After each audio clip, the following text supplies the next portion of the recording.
Testing. Testing. Alright, so this right here is a test. Hold on 1 second. Okay, yeah, it's working. It's a little bit delayed. Anyways, so a live stream test. I'll be taking a look at this very curious book called The Monster Manual Expanded. Alright. I have no idea how much of this book is legal or a complete copyright violation, or I'm pretty sure it's a 100% copyright violation. It's very, very curious, and I'll show you why I think that momentarily. But you can see the format of it. It looks like a regular 5th edition Wizards of the Coast D&D product release, but it's not. I mean, you tell right here, this logo, the guild, Manix, Dragonix, Menacela, whatever. Anyways, they went for the formatting like a traditional 5e book. But you open the page of the book, rather, and the first page, there's always something really curious. Praise for the Monster Manual Expanded. So that's interesting. I've never seen a book put a bunch of, I forget what these are called, shout outs essentially to the book. Anyways, that's what's there. Then you get to the nice cover, and the art's beautiful. I mean, it's really well done. Continue on, and you get to the, hopefully, yeah, you guys, if you blow it up, I'm going to keep this in this format where I could show you both pages at once so we could flip through this book quickly. But you can see over here, they have Gmail accounts, Yahoo accounts, Outlook.com. I mean, this is crazy. And blah, blah, blah. Talks about all these people, whatever.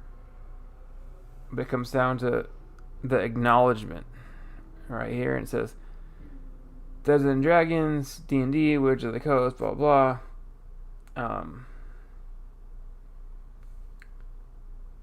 Are trademarks of Wizards of the Coast in the USA and other countries. All characters and their distinctive likeness or property of Wizards of the Coast. This material is protected under the copyright laws of the United States of America.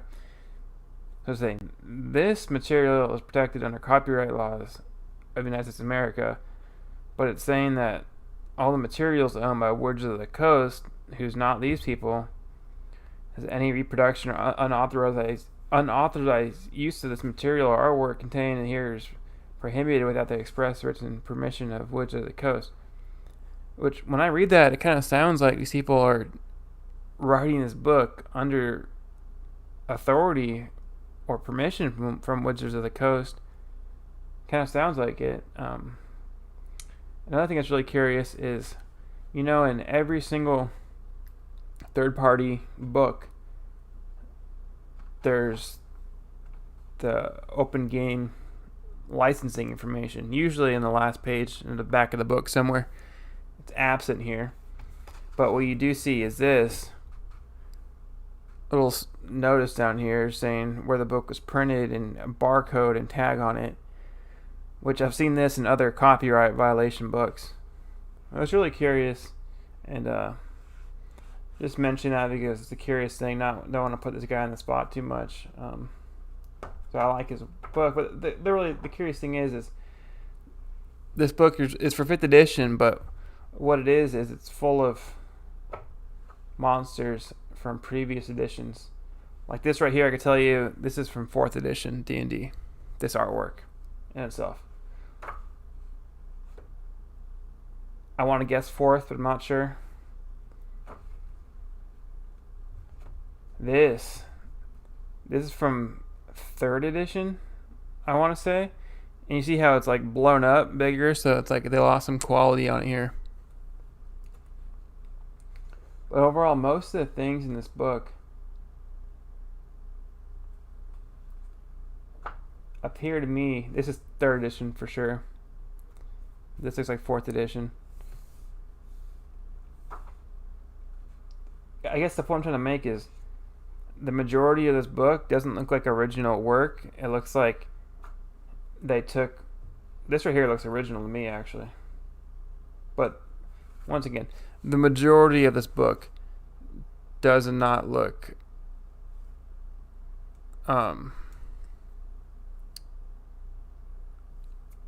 Sorry, I lost my train of thought. Does not look original. It looks like they took monsters from other editions, previous editions of D&D, and they ported them into 5th edition, which I have absolutely no problem with. I mean, this is a really cool book. I'll have even taken a good look at it myself. And actually, there's two. There's the Monster Manual Expanded 2. And apparently, I think they're coming out with a 3rd one in 2021. So, all very curious stuff. I already own number 2.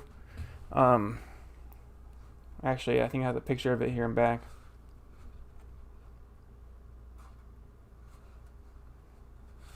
This is something else. Here we go. So I own this book. You know, I could show that one off later, another time. I'm not too interested in the other. Well, I don't know. We'll have to see. But I'm a huge fan of monster manuals. Any monster manual, I'll pretty much buy it. That's just how it goes. Anyways, back to the beginning.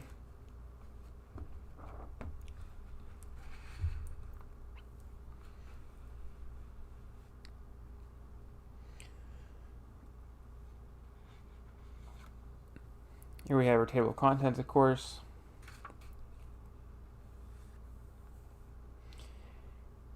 Zooming on, you see it has non-player characters in here too. And they broke up the creatures from the monsters, which is something that they did back in 3rd edition.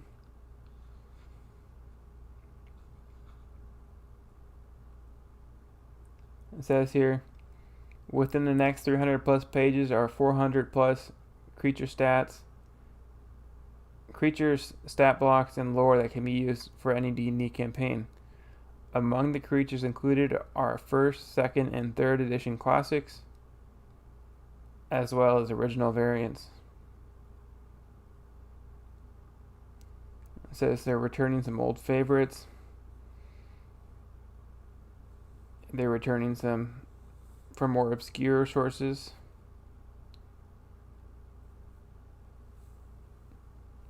And it also says that there are some original monsters in here. So, if we flip through, see they have the, and this is the hardest thing about me in doing these videos is, I mean, you guys all know it already, that pronouncing some of this fantasy stuff is just absolutely crazy. And sometimes these people they literally make the names to make them unique and hard to pronounce and all sort of stuff. So,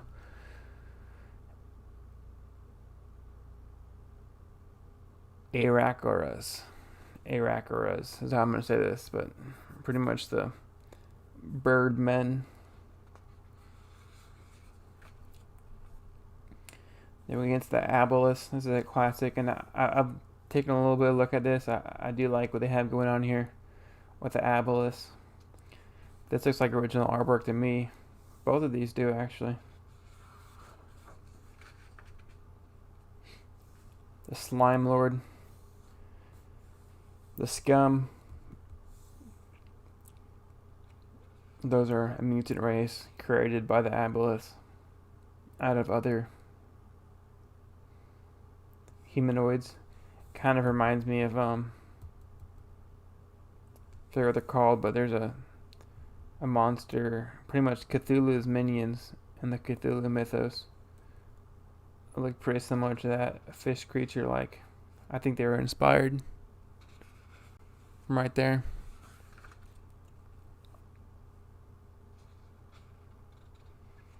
And then we have some fallen angels, it looks like.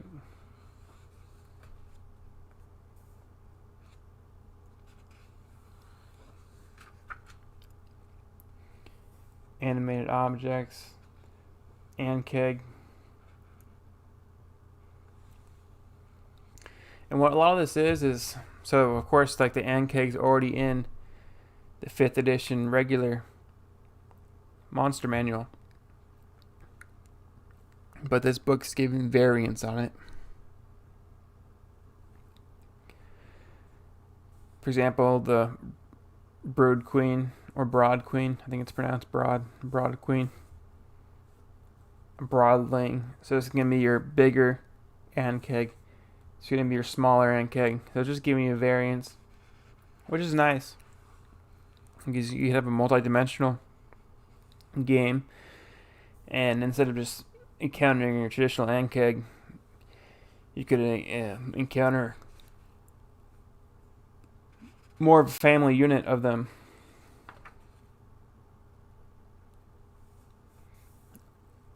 Ozairs, a greater Banshee, once again, a variant of the Banshee, of course.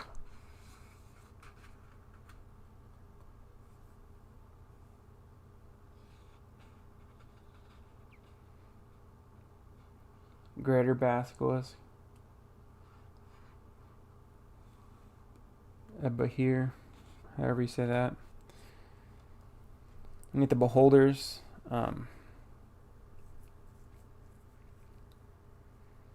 Like I said in the beginning, this is one of the classics, the Elder Orb. I'm not sure when it was introduced, but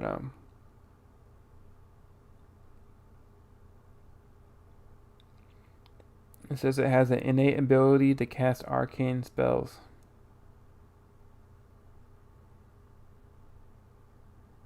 Which is interesting because my interpretation, at least of 3rd edition D&D lore, is the Beholders were impervious to magic via their eye. So they couldn't cast magic either. So I don't know what's going on with that. The Amber, that the ones that wanted to cast magic, they had to take their own eye out.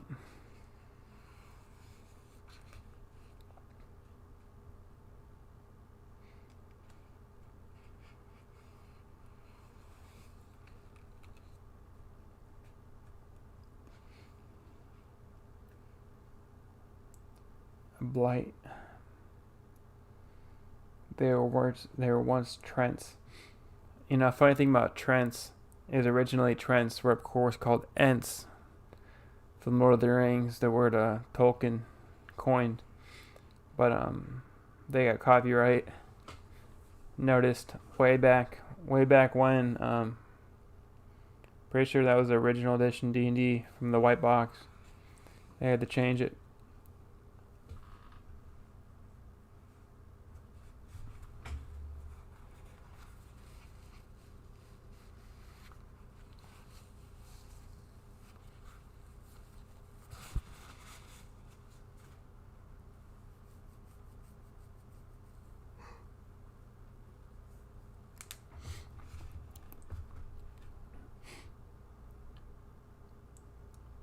Okay, so it looks like we have a lot of variants of the Bugbear, which is good. That's good. Oh, great. Bullywug's one of my favorites. This one almost looks more like a turtle than a frog.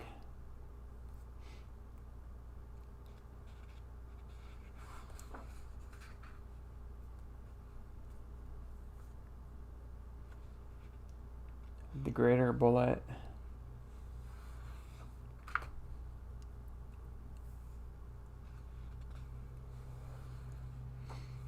Cambions.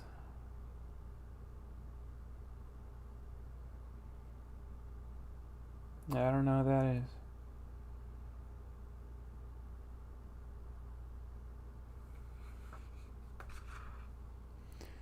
Anyways, the point of this video is hopefully it's high quality enough and I'm getting enough of the book where if you want to use any of these monsters, you could literally pause the video at a certain point and pull up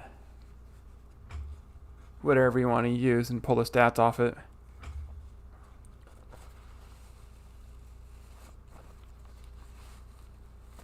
So in essence, what I'm doing is uploading this book in video format for people to pull off my channel and use. And me just talking is just talking over it. Of course, I have so many books, and I'll be showing my complete library very soon, possibly tomorrow, which would be I guess it's already tomorrow. It's 12 o'clock, 12:03.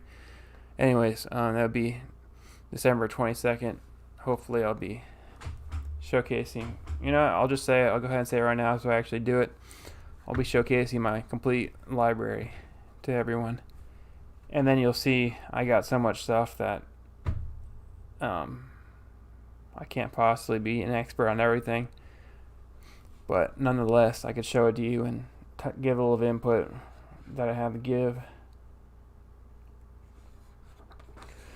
But like I said, the main purpose of me doing this is giving you guys the content that you could grab from this video. This way you have the content, and I understand that maybe not. I definitely have some books in my collection that you're not going to find online in a PDF format. And of course, when you download those PDFs, I'm not saying don't do it. I'm not saying I'm against it, but it's a direct pirating, copyright violation, or whatnot. Whereas what I'm doing here is, I think it's new ground. Like, what are they gonna say? This is a copyright violation? Because I'm gonna do this to all my books, not just. It's funny. This book in itself, I think, is a copyright violation, so they can't say anything. But like when I do this to a Wizards of the Coast book, what are they gonna say? Like, you can't take videos of books, because that's done a lot. So are they gonna? I don't know. I think it's gonna be fine. It'll be interesting to see what happens.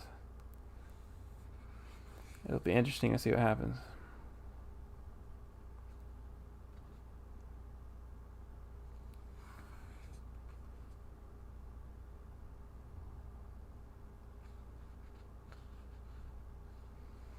We'll see how far I can get in this book before I feel like going to sleep, because I'm already getting pretty tired.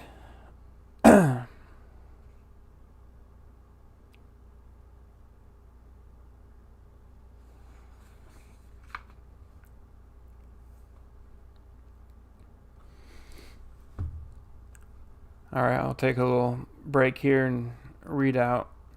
I like the Dark Mantle as a monster, and this one's called the Mine Mantle. So it says here, in very rare instances, a dark mantle would happen upon a very weak, wounded, or dying mine flayer that has been left by its companions or cast out from its community. Unable to defend itself, the once mighty mine flayer becomes prey to the lowly dark mantle. That's kind of funny to think. I'll go ahead and jump forward to Mine Flayer after this. Anyways, weeks after the Dark Mantle has consumed the Mine Flayer, a mutation curiously occurs. The Dark Mantle's head slightly increases in size, and its intelligence and awareness improves, slowly viewing its brethren as crude and slow. It transforms into a Mine Mantle and begins to crave brain matter. So that's really cool. It's like an intelligent, improved Dark Mantle. And of course, if you know anything about Mind Flayers, and I'll see if we can find those. I guess I'll use the table of contents. Be modern about it.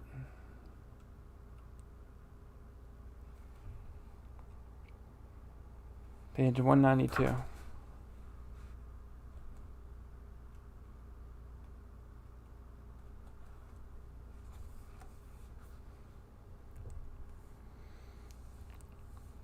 So as you can see, it's very well illustrated here. The Mind Flayers themselves love to eat brains. You can see here this one's eating a drow or a dark elf. Has 4 tentacles coming out of its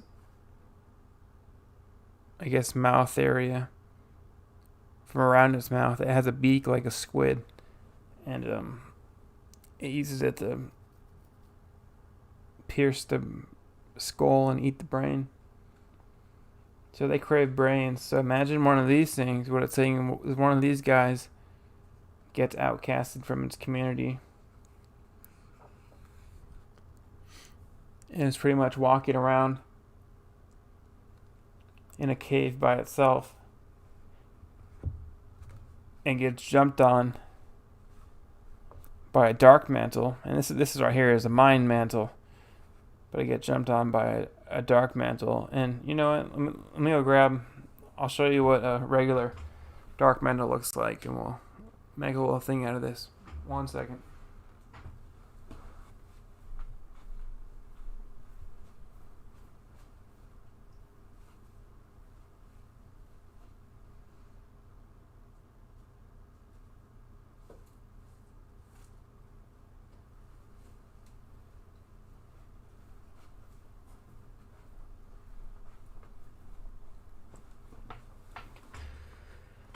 Alright, so I guess this will be a good stopping point. Hopefully, I'm pretty sure the dark mantle is going to be here.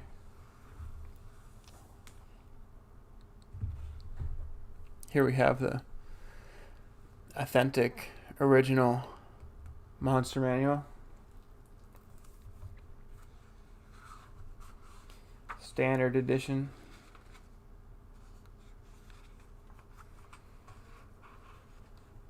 Dark Mantle, page 46.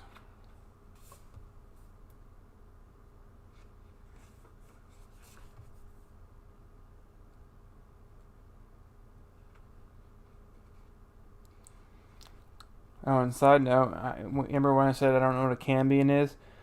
Well, a Cambion is the offspring of a fiend, usually a succubus or an incubus, and a humanoid, usually a human. So there you go, essentially a half fiend.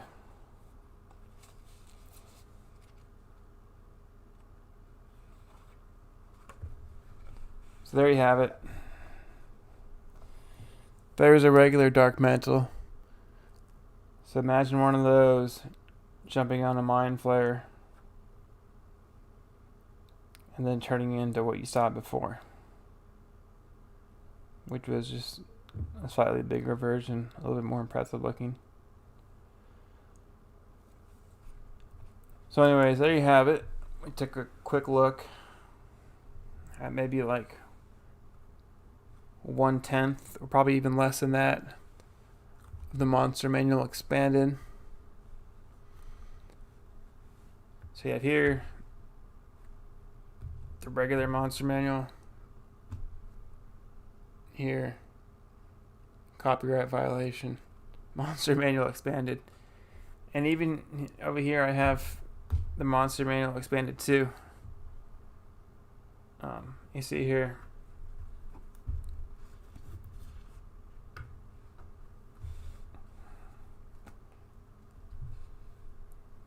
the Monster Manual expanded is a very big book. A lot bigger, and sometimes there's differences in the page thickness that could attribute to this. But if we actually look at the page number of pages,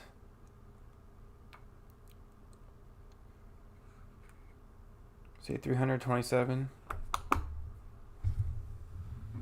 Actually, I think it's gonna be kind of close. Yeah, look at that. This is 352. So in reality, the book on the left is just thicker pages, which could be a good or bad thing. It kind of just depends on the quality and such. But and of course makes a physically bigger book too, so I can fit more of these on my bookshelf, which you'll see tomorrow. If you tune in, you'll see my full bookshelf, and I guess I could give a little preview of that right now if this is your first time tuning in. Bear with me for 1 second.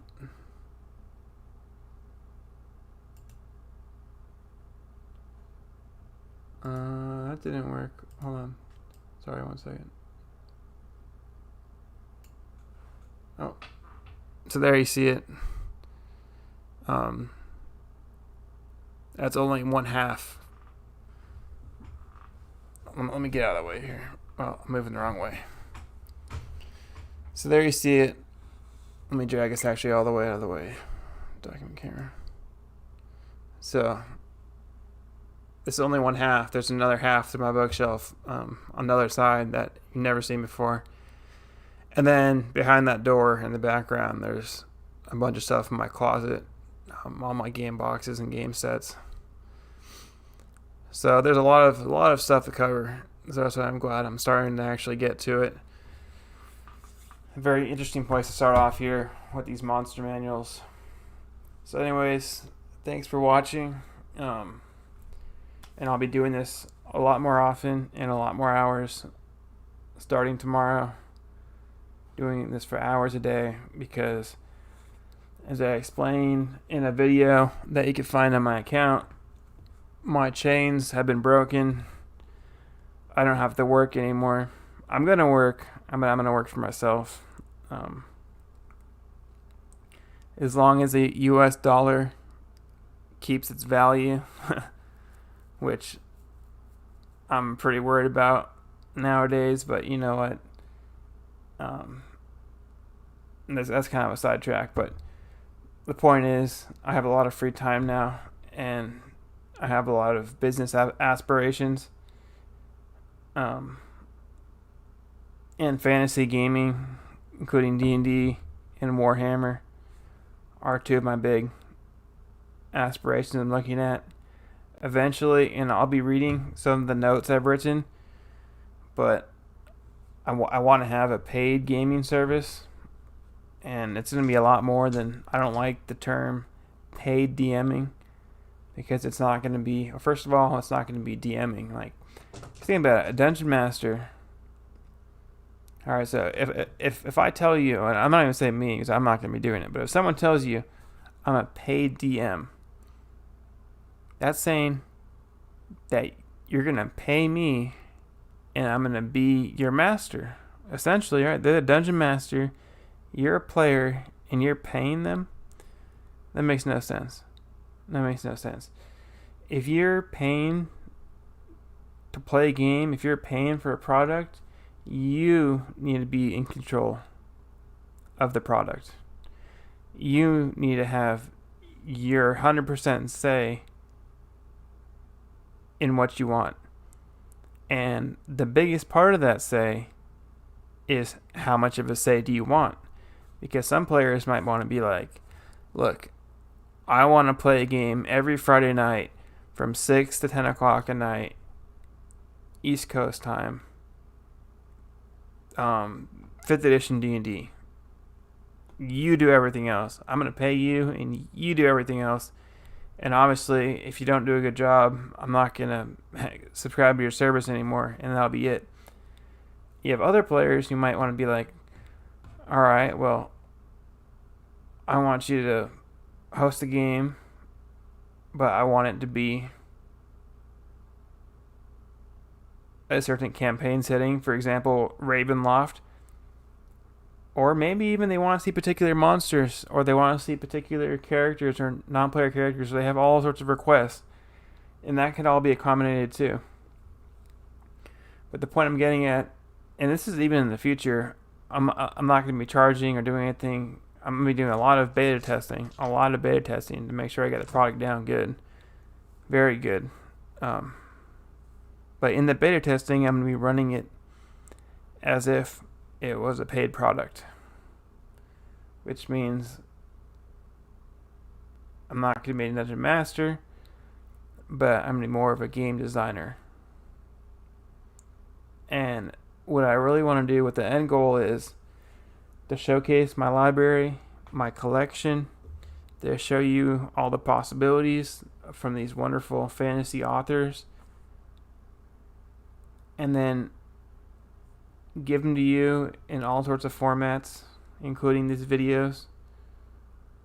But even I want to, once I get more time and get more regulated, I want to expand it from there.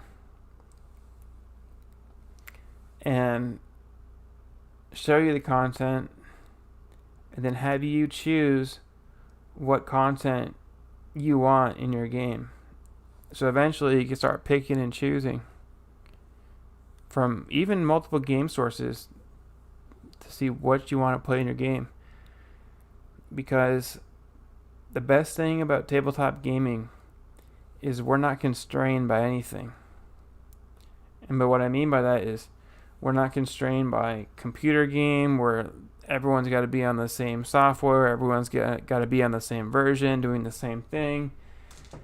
With roleplay gaming, we're not even constrained to the books, because as you know, everyone kind of runs things their own way, and some people take some ideas. Some people play older editions, some people play the new edition. Well, most people play the new edition, but you could still take ideas from the old edition, and you could use certain.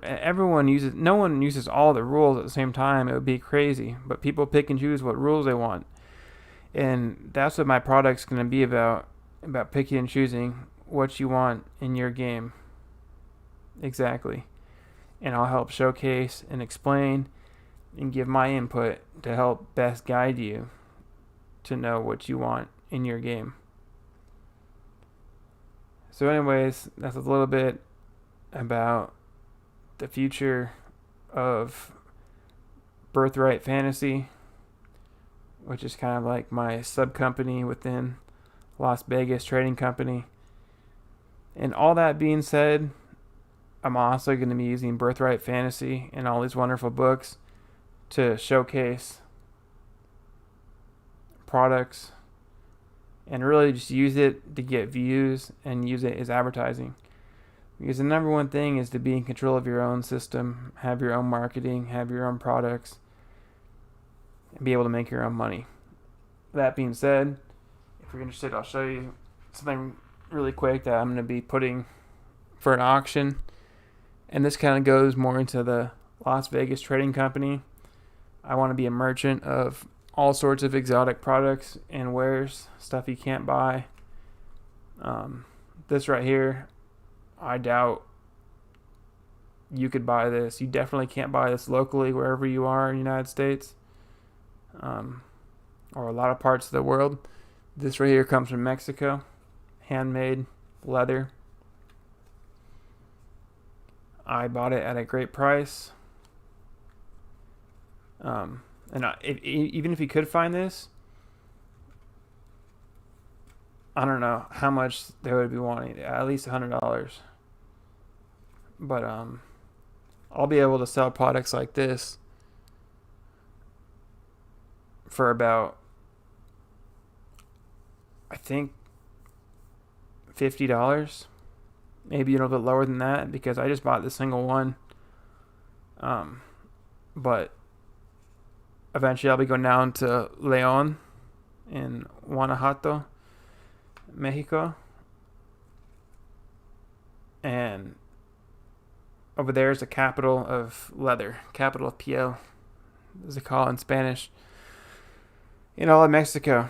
And I'll be buying it in large amounts and talking with vendors and wholesalers and buying a bunch. And imagine this, folks. D&D style wallets. So instead of the flowers, D&D. And my favorite, Warhammer. You have all the Warhammer Space Marine chapters and the Chaos Gods and everything. It's going to be awesome. Custom leather. That's going to be a big thing. So anyways, eventually when I get around to it, I will be selling this leather wallet here. Probably on auction. Because I only have one of them. And I'm curious to do an auction and see what it goes for. But I'll be honest to say right now that in the future, I don't know exactly how far, because of these travel restrictions and everything.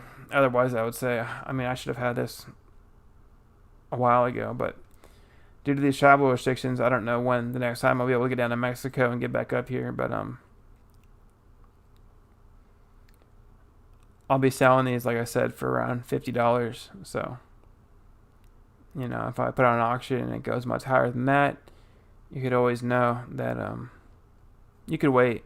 You could wait, and you'll have more opportunities to buy it for around $50, maybe even cheaper. But I don't want to put that to a promise right now. Anyways, thanks for tuning in, and there'll be more to come tomorrow. And have a wonderful night.